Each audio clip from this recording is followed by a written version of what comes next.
ఇందిరమ్మ ప్రభుత్వంలో దేశంలో ఏ రాష్ట్ర ప్రభుత్వమో కట్టనన్ని ఈనాటి తెలంగాణ రాష్ట్రంలో సుమారు 18,56,000 ఇళ్లు పూర్తి చేస్తే ఇప్పటికీ మనం ఏ గ్రామానికి వెళ్ళినా ఆ ఇందిరమ్మ ఇళ్లు దర్శనమిస్తాయి.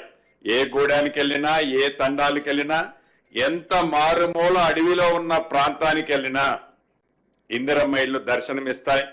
తెలంగాణ రాష్ట్రం ఏర్పాటు చేసుకున్న 10 సంవత్సరాలలో ఆనాటి ప్రభుత్వం కేవలం 1,52,000 ఇళ్లకి టెండర్ పిలిచి 98,000 ఇళ్లు పూర్తి చేసి ఇందుట్లో 100% పూర్తయిన ఇల్లు 62,000 ఇళ్లుంటే ఈ 62,000 ఇళ్లు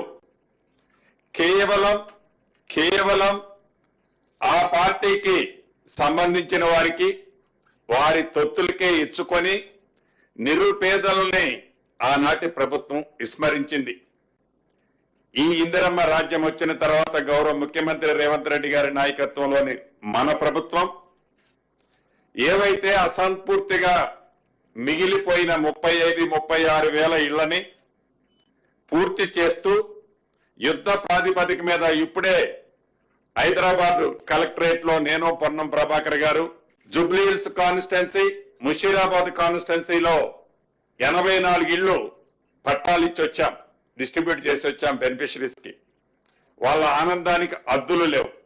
అటువంటి సందర్భాన్ని గత ప్రభుత్వం పూర్తిగా విస్మరిస్తే ఆ అసంపూర్తిగా కట్టిన ఇళ్లను పూర్తి చేస్తూ టెండర్ స్థాయిలో ఉన్న వాటిని వీలైనంత వరకు కంప్లీట్ చేస్తూ ఈ ప్రభుత్వం అన్నిటిలోకి వ్యవసాయానికి ఎంత టాప్ ప్రయారిటీ ఇచ్చిందో, యువతకి ఎంత ప్రాధాన్యత ఇచ్చిందో అదే పద్ధతిలో పేదవాడి చిరకాల కోరిక, చిరు ఆశ ఒక గూడు, అది ఇందిరమ్మ రాజ్యంతోనే సాధ్యమని మా అందరినీ దీవించిన పేదవాళ్ల కోసం మొదటి విడతగా ఈ రాష్ట్ర ప్రభుత్వం గౌరవ ముఖ్యమంత్రి రేవంత్ రెడ్డి గారు, ఉప ముఖ్యమంత్రి భట్టి గారు, మా కేబినెట్ సహచరులు, మిగతా ఎమ్మెల్యేలు, ప్రతిపక్షంలో ఉన్న ఎమ్మెల్యేలు సూచనలు కూడా తీసుకొని ప్రతి నియోజకవర్గానికి తక్కువలో తక్కువ మొదటి విడత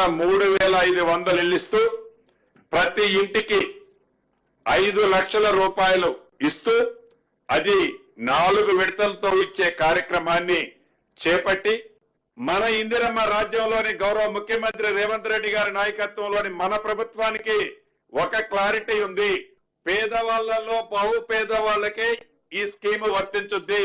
నీది ఏ పార్టీ అని అడగరు, గ్రామానికి వెళ్ళి నీది ఏ కులమని అడగరు, మీది ఏ మతమని అడగరు, భవిష్యత్తులో మీరు కాంగ్రెస్ కి ఓటేస్తారా అని కూడా అడగరు. పేదవాళ్ళు అయి ఉంటే చాలు, ఆ పేదవాళ్ళు అర్హులై ఉంటే చాలు.